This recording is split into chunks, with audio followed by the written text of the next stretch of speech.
Hello, my name is Lucy and I'm going to be reviewing Giro Galoppo, which is a kids game, but be warned, this review is not for kids because I am a transsexual. You know, I might pollute their minds with my horrible, awful transness. Anyway, that aside, this game is fantastic. It's like a really fun, quite intense, quick, gorgeous game. Like really well made components, which is really important. Like the pieces are toys, and they're really nice toys. It's fantastic. And when you start the game, you don't just like have say this. You can like choose the green guy and put it with the black horse, or if you're like me, you'll become the Black Rider. Yeah, I'll show you the rules, which will take very little time, and then I'll give a few examples of how the game plays. Okay, so to win the game, you just need to be the first past the finish line. If two of you pass the line at the same time, then I guess the person who's furthest along here wins.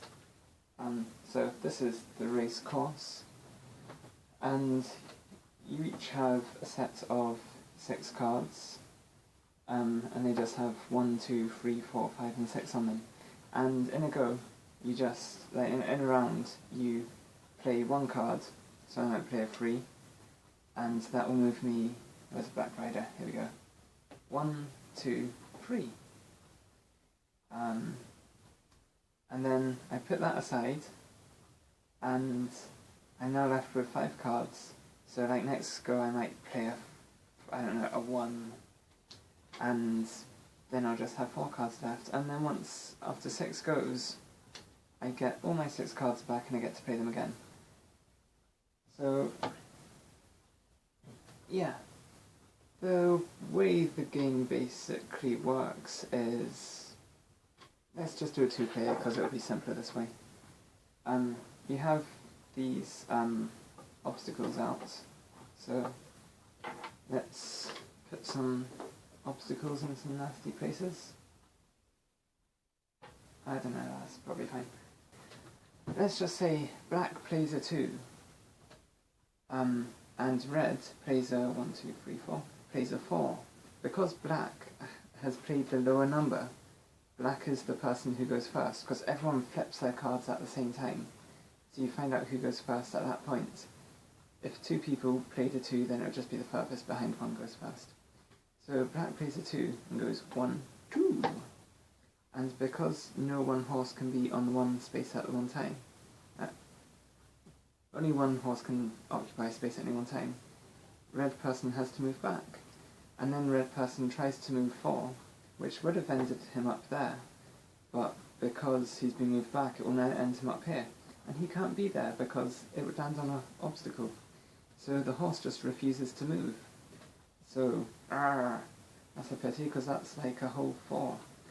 And the obstacles you just lay out, like the players collectively just lay these out at the start of the game. So there's a bit of variation in how the track's laid out each time. Say this person landed on the black person here, the black person would go here, they wouldn't go on to the pond. Or if the black person landed on this person here, this person would go all the way back here. Or in a 3-player game, if this person landed here, this person would go all the way back to the back, and this happens a lot. Especially at the start of like a many-player game. Everyone gets really bunched up, and every move someone does just sends you back and back and back, and eventually someone breaks out in front. But, you know, there's a good catch-up mechanic because the smaller numbers go first, so if someone spent a lot of numbers to get quite far ahead, they're going to have smaller numbers for the rest of the way, whereas other people can just catch up. So like, there's a lot of nice planning involved in this game. like that is the rules, that's all there is to this game. There's a lot of nice planning in this game because, like, say at the start I play a 1 and this person's played a 3. Then next time I'm much better placed to land on them and send them back and mess up all their plans and like make them land on this or this. So it's kind of cool to be behind them. Okay, something I forgot to mention is that you can keep an eye on what cards other people have played, and because, you know, you start with 6 cards, so you have no idea what someone's going to play, but then you start only having a few cards, and if you remember, and it is a kind of vague remembering thing, because well, in 5-player game, you cannot keep track of what everyone has done, but you might roughly remember what someone has done. Be like, I think you played a 3 then, so I don't think you're going to play a 3 now, which means I'm safe to go here, or you won't go here, which would otherwise be good for you, so I think you're going to go here instead, and I can be naughty to you there. So that's a nice little element that you can't really master, but you can just sort of be nasty to people if and when you remember, and that's really cool. But like other strategies are like, see, it's like this. I can predict that this person's maybe going to want to go 1, 2, 3, 4. If I think they're going to do that, I could play a 6. So this person goes 1, 2, 3, 4. And then I go 1, 2, 3, 4, 5, 6, and I push them back there. Ah, ha, ha, ha, ha. So there's a nice amount of, you know, just predicting what other people are doing and trying to thwart them, and it's just great fun. And because you choose what your figures are, you feel a lot of connection to your own piece. And you know, like the horse can, like you can even just decide, oh, my rider has walked off and the horse is just going to run the race on its own. Or the horse fell down and my rider's just going to run the race on its own, and it's really funny. Because, you know, this rider's like going up ahead and he might actually win against horses. That's a person on legs against horses. Hilarious. Yeah.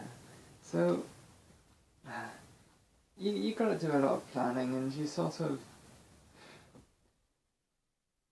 like the strategy isn't obvious, and it's just, and you almost feel like you're getting sucked into the analysis paralysis kind of thing, but you think too much about it, and it just, nothing's certain in this game, you know, like you don't know what other people are going to do.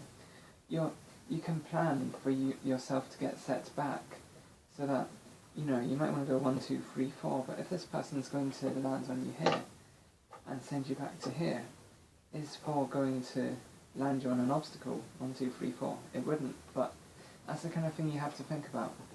And you also really, really, really want to send back the people who are ahead, because otherwise they're just going to keep trotting along and thrash you all. So, yeah, it's pretty intense, because everyone's sort of bunched up together. And the game's over really quickly. Like, you have the very cramped, crowded start, and then you have people start to separate, and then there's maybe 2 people in a 5-player game, maybe 3 people up ahead, and 2 people will probably pass the finish line at the same time. And you know what, even if you're back here, you care about just beating whoever's in front of you, or trying to get just that bit further so that it's not too humiliating when you're, like, you don't want to be here when someone crosses the line here, because like you might even pass the river. Yeah, I think that's all there is to say about this game. I'll just pop my head here and say hello. It's a really neat game. It looks gorgeous. I really, really, really like how it looks. The board is beautiful. The components are fantastic. They're like toys in a good way, a really good way. You know, these are all really nice. I have no idea what clover leaves have to do with anything, but they work. They fit the thing. Most of these have like designs like, you know, that's the jockey set and stuff. And they're all nice colours and just a good game. My qualm about it is I do struggle with the uncertainty. Like, there's almost too much chaos. You really don't have that much control over what's going on in the game. I mean, you sort of feel like you do, and you do sometimes more than others, but it's more a kind of, you know, if a nice bit of planning and to like set someone back works, you'll be pleased with yourself, but you're very mindful that it could easily have been messed up, and that's why I'm selling the game. It's because of that lack of control. I don't like that. Which isn't to say I don't like the game. I think it's a really good game. It's just, you know, it's worth a lot of money, and if it doesn't, I think there's other games I'd want for this money, considering my qualm with it. But it's like, it plays really quickly, and I think that's really helpful, and it's like up to 5 people, which is really good. And it's just nice and brainless. Goodbye.